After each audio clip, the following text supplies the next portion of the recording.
Iya, terima kasih Anda masih bersama kami dalam program Talk Show malam ini, dan langsung saja kami juga mengundang partisipasi Anda untuk berinteraksi bersama kami di sini. Silakan di line telepon yang tertera di layar kaca Anda. Baik, kembali topik kita yaitu mengenal lebih dekat tahapan pemilu tahun 2019 ini ya, dan juga jangan lupa untuk ke TPS ya, Rabu 17 April ya tahun 2019. Nah, masih bersama Tengku Akmal.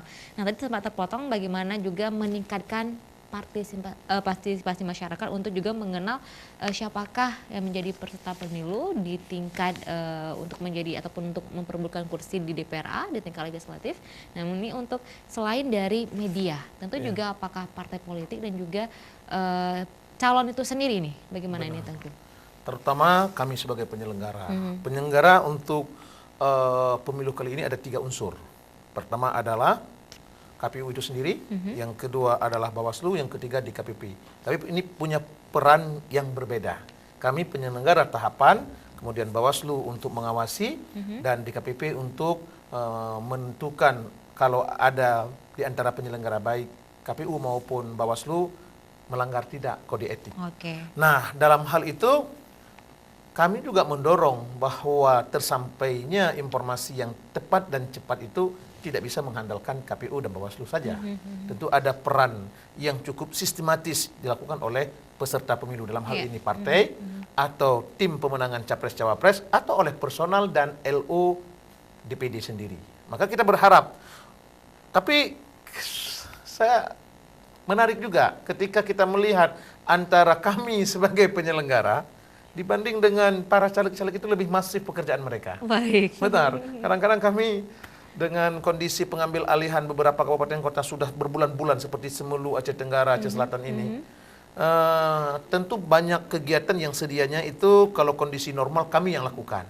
Tapi ketika kami ambil alih ini kan kami terkonsentrasi untuk merekap dan pleno di kabupaten kota itu kami harus hadir minimal 5 orang setiap kabupaten kota. Baik, sebelum melanjutkan ini mengapa harus mengambil alih dari 3 kabupaten tadi nih? Karena kan juga belum masyarakat. Aceh Selatan belum keluar SK. Aceh Tenggara waktu itu ada persoalan dengan SK juga belum. Sementara Semelu tidak mau dilantik oleh bupati. Dan terakhir ini Nagan Raya dengan Aceh Tengah belum keluar SK. Nah, pengambil alihan itu kan membuat konsentrasi kita itu terpecah. Pada saat bersamaan kita melihat bahwa sosialisasi dan berbagai macam kegiatan-kegiatan yang membangun partisipasi publik itu minim kita lakukan. Namun ini tertampung oleh gerakan partai dan caleg itu sendiri. Dan baru-baru ini juga kami di akhir Januari telah merekrut 55 personil relawan demokrasi dari berbagai macam segmen. Mulai segmen warga yang punya keterbatasan khusus, tunanetra, orang-orang cacat, segmen perempuan, segmen marginal, netizen, keagamaan, hingga segmen-segmen itu punya representatif dari masyarakat berbagai macam segmen tadi. Mereka menjadi agen kami untuk mentransfer berbagai macam informasi tentang tahapan pemilu ini. Dan ini juga sangat amat membantu. Dalam grup WA yang saya buat, grup bernama Divisi Sosialisasi Terdepan. Nyaris setiap jam saya mendapat report dari teman-teman kabupaten kota. Saya salut. Makanya beberapa hari yang lalu saya dipertanyakan oleh beberapa teman yang bergerak dari organisasi masyarakat sipil atau OMS. Mereka melihat bahwa ada sosialisasi yang dilakukan oleh KIP Aceh itu agak rendah. Bisa saja kami terima sebagai kritik yang konstruktif. Karena alasan dari pengambil alihan itu cukup amat mengganggu pekerjaan kami. Tapi ketika saya sampaikan bahwa tahapan sosialisasi masif, sistematis itu kami lakukan oleh teman-teman kabupaten kota, nyaris tidak ada hari yang teman-teman di kabupaten kota itu tidak menyentuh komunitas. Amat masif. Ditambah lagi dengan berbagai macam bantuan media, baik elektronik maupun cetak. Sehingga saya sempat mengatakan kepada teman-teman yang bertanya, kalau ada orang tidak tahu 17 April sebagai hari pencoblosan dan tidak kenal calon presiden wakil presiden, saya ragu orang itu memang tidak bergaul. Karena dimanapun mereka duduk, sekarang kita pun mengatakan masifnya upaya orang menggunakan grup WhatsApp, medsos, itu telah membuktikan bahwa semua orang mendapat informasi. Kendatipun dia tidak menggunakan handphone-handphone yang punya sarana aplikasi medsos. Tapi masyarakat itu sudah amat memahami Tinggal saja apakah mereka ini terdidik dengan informasi yang masuk ke dalam handphone mereka, atau mereka menjadi bagian daripada korban hoak itu sendiri. Nah, inilah yang sedang kami dorong. Saya membuat di sini adalah simbol daripada tolak hoak, tolak sara, dan politik uang. Dalam bentuk pin ini ya? Dalam bentuk pin. Dan ini kita masifkan kepada masyarakat. Dalam spanduk, dalam setiap sosialisasi, kita mendorong masyarakat bahwa uang tidak akan membentuk pemilu itu berkualitas. Menggunakan hoak untuk menyerang lawan, itu juga bukan solusi yang produktif. Bisa saja nanti orang berbalik. Di saat hoak itu sudah masif dan masyarakat mulai tidak percaya lagi terhadap hoak, yang menyebar hoak bagaikan orang yang menggali lubang, dia akan isi lubang itu sendiri. Jadi ada tambahan untuk pemilu tahun ini, jangan percaya hoax atau hoax ya. Betul. Selain yang biasa yaitu tolak uang ya, tapi ada tambahan yaitu adalah hoax. Jangan percaya dengan berita hoax. Hoax itu sudah amat masif. Sekarang saya selalu menyampaikan kepada masyarakat, hari ini boleh saja dia ikut menyebar hoax. Dia berpikir, menyebar hoax untuk KPU biar ada distrust antara masyarakat dengan KPU. Sehingga segenap produk daripada KPU nanti akan ditolak. Tapi ingat, KPU ini berbasis regulasi yang pasti. Penyelenggaraan ini punya kepastian hukum, tak bisa karena ada hoax itu bisa terhenti dan sebagainya. Khawatir kita adalah orang-orang yang menyebar hoax ini suatu saat menimpa dia, keluarga dia, golongan dia, kelompok dan partai dia. Karena siapa yang bermain api, rentan terbakar apinya. Makanya ketika dulu diserang KPU dengan informasi tentang 70 juta kertas suara itu telah dicoblos. Itu membuatkan kami goyah. Goyah juga di internal kami. Tapi ketika itu telah dibuktikan adalah sebuah berita yang tak bisa dipertanggungjawabkan, betapa informasi-informasi selanjutnya yang masuk ke dalam handphone setiap kita benar-benar ada tabayun dalam bahasa Al-Quran. Jangan mentah-mentah kita memforward ke orang atau menceritakan, gitu. Makanya upaya kami. Contoh, kami memperkenalkan kertas suara. Kenapa kali ini harus kita perkenalkan kertas suara? Kalau dulu kertas suara itu hanya satu warna, DPR. Paling-paling hanya bertambah DPD. Tapi ketika sudah menjadi penyelenggaraan dengan mencoblos 5 kertas suara, kita harus memperkenalkan. Pertama, memperkenalkan DPRK. Itu identik dengan warna hijau. Kalaupun ada orang yang tidak bisa membaca, tapi ketika dia melihat ada warna hijau, ini adalah caleg untuk DPRK. Kemudian ada biru. Itu identiknya untuk kertas suara DPRA. Siapapun yang ingin menggunakan hak pilihnya untuk DPRA, mereka harus mencoblos yang biru. Kemudian ada merah untuk DPD. Itu adalah pengiriman kita 4 senator dari 26 yang mencalonkan diri. Ada kuning untuk DPR RI. Dan ada abu-abu untuk calon presiden dan wakil presiden. Dari kertas suara ini yang sesuai dengan warna yang saya sebutkan, dia dimasukkan setelah dicoblos ke dalam kotak yang telah disiapkan. Sesuai dengan warnanya. Sesuai dengan warna. Sekaligus juga kita perkenal kepada masyarakat bahwa kertas suara ini khusus DPRK, khusus presiden dan DPD, itu ada picture-nya, ada gambar calonnya. Tapi kertas suara DPRK, DPRA hingga DPRI, 3 kertas suara ini tidak ada foto calon. Yang ada hanya nama dengan logo dan nomor partai. Dan ini sepertinya juga menjadi harus diingat ini Pak ya, harus diingat nama yang nanti yang akan dipilih untuk DPRA, kemudian untuk DPRK dan juga DPR RI. Hanya memuat namanya saja. Ini kan bertolak belakang ini. Yang kita lihat di lapangan, orang pasang baliho besar-besar dengan wajahnya. Ada yang pakai baju koko, ada yang letak lagi rida, ada yang pakai peci, berbagai macam. Nah, mungkin harus diganti nih, namanya lebih besar. Masalahnya kan masyarakat nanti kan, mana foto si Fulan juga? Ya ada kasih foto. Foto tidak ada di dalam kertas suara. Jadi juga ini saran agar namanya lebih diperbesar ini Pak ya, tidak hanya dari wajahnya saja, wajah caleg ini, tapi juga namanya juga nama. Dia harus memperkenalkan partai dulu. Ini namamu Rahmat. Rahmat ini partai mana? Baik. Karena di partai-partai itu kan juga banyak Rahmat. Baik. Ya kan? Misalnya nama Hasan, cukup banyak nama Hasan. Ya kan? Dia harus memperkenalkan partai. Setelah memperkenalkan partai, dia juga harus memperkenalkan posisi partai yang nomor sekian itu lalu di kertas suara sudut mana. Baik. Banyak orang-orang yang kadang-kadang, ini pengalaman ya. Baik. Pemilu yang lalu itu pernah di basis orang Islam memilih orang Kristen. Kenapa? Dia begitu membuka kertas suara, mana ini ya, mana fotonya. Baik. Makanya perlu diperkenalkan kepada masyarakat. Ini nggak ada nama, perkenalkan partai. Setelah kenalkan partai, perkenalkan nama dia, kemudian nomor urut dia, kemudian baru letaknya di mana ini.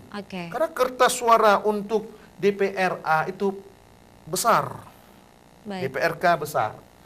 Mencari nama orang yang telah kita tanamkan di dalam hati kita untuk kita coblos pada hari H itu butuh konsentrasi yang serius. Benar. Kita saja orang yang sudah menjadi pemilih setiap periode ini gampang. Bagaimana dengan pemilih pemula atau lansia? Benar. Nah, tentu makanya saya kalau partai politik tidak mengambil peran yang lebih maksimal, khawatir kita nanti mereka telah mengeluarkan kos yang tak sedikit untuk meyakinkan publik. Ternyata pada hari H masyarakat tak mengenal mereka. Nah, sebenarnya Tengku Akmal, apakah dari partai politik dan juga calon caleg ini juga tahukah ketentuan-ketentuan yang akan dibuat di surat suara nanti? Kita sudah sosialisasikan kepada partai politik. Makanya kalau Mbak April ini bisa melihat di pinggir-pinggir jalan, sudah mulai mereka merubah dari format tampilan foto utuh kepada format kertas suara. Itu bahagian daripada upaya menggiring mindset pemilihnya. Ini nanti nomornya, ini warna partainya, ini warna kertas suaranya, di sini coblos. Tapi yang diperlihat itu kan hanya slide untuk partainya. Sementara di dalam kertas suara 20 partai. Baik. Iya. Apalagi zaman sekarang saya lebih banyak melihat jika memantau ini ya, sepertinya banyak para caleg kita lebih seperti foto foto dengan gayanya ini ketimbang dengan nama dan juga partai politik mereka ini ya. Mungkin itu upaya untuk menggiring pandangan. Karena masyarakat kalau melihat yang baku sudah lazim ya, tapi melihat dengan passion yang berbeda mungkin menjadi perhatian. Paling tidak kalau dalam ini mengingat nama. Nah, tapi pada intinya adalah nanti hanya nama yang ada di surat suara benar sekali. untuk DPRK, RI, DPRA dan juga DPR RI, ya, yang disertai dengan foto para profilnya itu mulai dari presiden dan juga DPD. Hanya 2 dan 3 tidak disertai dengan foto para peserta pemilunya. Sementara yang kita lihat banyak berkampanye ini kan caleg-caleg ya. Baik. Dan kemudian juga ini melihat bahwa sudah banyak yang dilakukan tahapan-tahapan dan juga masyarakat kita mudah-mudahan juga semakin dekat dengan hari pemilihan, juga semakin mereka paham dan juga semakin kenal dengan pemilu di tahun 2019 ini. Dan mungkin kita coba flashback ke belakang sedikit melihat perbedaan-perbedaan di tahun pemilu di tahun lalu, di tahun 2014, di tahun 2017. Mungkin apa ini yang menjadi mencolok untuk tahun 2019 Yang mencolok ini? Karena adanya calon presiden dan wakil presiden. Undang-undang sebelumnya, sebelum menjadi Undang-Undang 7 2019 ini, pemilihan presiden dengan pemilihan legislatif itu dipisah. Sehingga orang benar-benar konsentrasi penuh kepada pemilihan legislatif, walaupun ada DPD. Tapi ketika undang-undang yang terpisah disatukan dalam Undang-Undang 7 hingga Undang-Undang penyelenggaraan pun kami diatur ke situ, maka kompleksitas itu menjadi-jadi ya. Artinya juga kerja ekstra bagi KPU ataupun KIP Aceh ini. Betul. Sehingga memperkenalkan partai agak lebih sulit ya dibandingkan memperkenalkan capres-cawapres. Kenapa? Karena tim pendukung capres-cawapres itu menggunakan momen ini. Kita juga tidak bisa berharap apakah ada harapan mereka efek ekor jas ya yang sempat hangat pada awal-awal pencalonan. Kami tidak masuk pada ranah itu. Tapi ketika para pihak lebih masif mengkampanyekan capres-cawapres, di saat bersamaan para pihak telah meninggalkan peran mereka untuk menghidupkan dukungan partisipasi pemilih untuk partainya. Makanya kami tidak mau bahwa masyarakat hanya melek terhadap isu capres, tapi kami membangun secara sinergik ya, agar pemilihan legislatif eksekutif ini secara sinergik punya kualitas. Baik, iya. Dan kita juga sekali lagi mengundang pemirsa di rumah untuk berpartisipasi bersama kami di sini. Langsung saja di line telepon yang tertera di layar kaca Anda bisa menghubungi kami di sini. Dan tentu juga semakin menarik bincang-bincang kita bagaimana sebenarnya lebih dekat dan juga lebih mengenal tahapan pemilu di tahun 2019 ini. Tadi sudah banyak yang diuraikan dan dijelaskan oleh Tengku Akmal Absa dari Divisi Pendidikan Pemilihan Sosialisasi dan Partisipasi Masyarakat KIPAC, dan tentunya ini untuk mengedukasi masyarakat dan sekali lagi meningkatkan minat dan juga partisipasi masyarakat dengan ingin tahu lebih banyak apa saja yang harus dilakukan di pemilu 2019 ini. Nah, tadi sudah kompleks ceritanya ini ya, sudah kompleks dengan ditambahnya dalam undang-undang untuk tahun ini, pemilu tahun ini dengan pemilihan presiden, wakil presiden dan juga pemilihan DPR RI. Ya, DPR dan DPD ya. Oke, dan apakah ini akan membuyarkan konsentrasi masyarakat kita juga ini dengan banyaknya ada 5 ini? Harapan kita tidak seperti itu. Kita berharap bahwa kendatipun 5 kertas suara yang harus dicoblos pada 17 April itu oleh setiap pemilih, tapi kita berharap kualitas pilihan itu sama. Nah, namun ini hasilnya kan kita lihat nanti pasca hari H. Baik. Upaya yang KIP, upaya yang Bawaslu, upaya yang dilakukan oleh partai politik dan peserta dari caleg-caleg itu sendiri, kita dorong ke arah sana. Bahwa jangan nanti karena mereka ribet sekali 5 kertas suara, hanya fokus kepada capres-cawapres. Udah tuh kertas suara yang lain itu mereka coblos juga, tapi tidak coblos pada yang benar. Alah, hana mangat kaiju. Begitu dibuka, rusak. Begitu dibuka, tidak sah. Ini yang sebenarnya persoalan. Maka kami selalu dalam setiap saat mewanti-wanti. Pertama adalah kami sebagai penyelenggara hingga ke level PPS. KIP Kabupaten Kota, edukasi PPK, transferkan pengetahuan kepada PPS. Di PPS pun kami akan mendorong nanti ketika hari H, KPPS itu mendapat informasi yang benar tentang bagaimana 5 kertas suara itu harus digunakan dengan tepat. Kalau tidak kan sia-sia juga. Kita berharap pemilu berkualitas, hanya berkualitas calon presidennya saja, tapi DPR-nya tidak sebagaimana yang kita harapkan. Baik, dan ini yang terus bagaimana di tingkat daerah, provinsi untuk terus harus juga meningkatkan dan juga memilih siapakah yang akan duduk di kursi DPRA ya, yang akan yang lebih berkualitas juga, tidak hanya dari segi presiden dan wakil presidennya juga ya. Nah, sekali lagi juga masyarakat kami undang hari ini ya, untuk Anda yang ingin tahu lebih banyak dan juga lebih mengenal seperti apa pemilu di tahun 2019 ini. Dan di sini juga sudah hadir Tengku Akmal Absa, dan langsung saja mungkin banyak hal yang bisa ditanyakan di sini ya, mungkin hal-hal yang terkait yang belum bisa ataupun yang hal yang belum dipahami ya. Nah, sekali lagi di sini mungkin partai harus lebih memperkenalkan dirinya, tidak hanya partai lebih memperkenalkan siapakah presiden yang diusungnya ya, tapi juga di sini masyarakat harus lebih tahu dan juga meningkatkan partisipasinya sekali lagi di sini. Nah, ini tidak lama lagi, sudah menghitung sekitar kurang lebih berapa? 60 hari lagi ya. Oke, sekitar nggak sampai 50 hari lagi lah. Oke, kurang lebih 2 bulan lagi. 2 bulan ya, lagi, baik. Ya. Dan di sini juga apakah semakin hari Tengku Akmal melihat juga masyarakat kita juga semakin bersemangat untuk mensukseskan pemilu 2019 ini? Saya merasakan itu. Ada aura yang grafiknya itu kian meningkat. Baik. Karena dimanapun saya kan selain daripada komisioner juga punya peran untuk mengajar di berbagai segmen ya. Saya melihat setiap sebelum pertemuan atau setelah pertemuan, Tengku Akmal, kami pilih siapa ini untuk partai untuk saya bilang. Mengapa bertanya pada Tengku Akmal ini? Ibu-ibu ini tahu aja, bapak-bapak tahu aja, mau tanya ke saya, mau pilih, mau tanya apa yang saya pilih, boleh juga Pak, kan? Tidak boleh, pilihan itu rahasia. Disitulah langsung umum bebas rahasia. Makanya kalau saya sudah memberitahu bahwa apa yang saya pilih, Itu tidak bukan lagi rahasia lagi. Kita berharap kita hanya mengedukasi masyarakat. Saya hanya bisa menyampaikan kepada Bapak Ibu bahwa ada pemilihan presiden, wakil presiden, ada pemilihan partai, dan ada pemilihan DPD. Itu saja yang saya sampaikan. Baik. Bagaimana?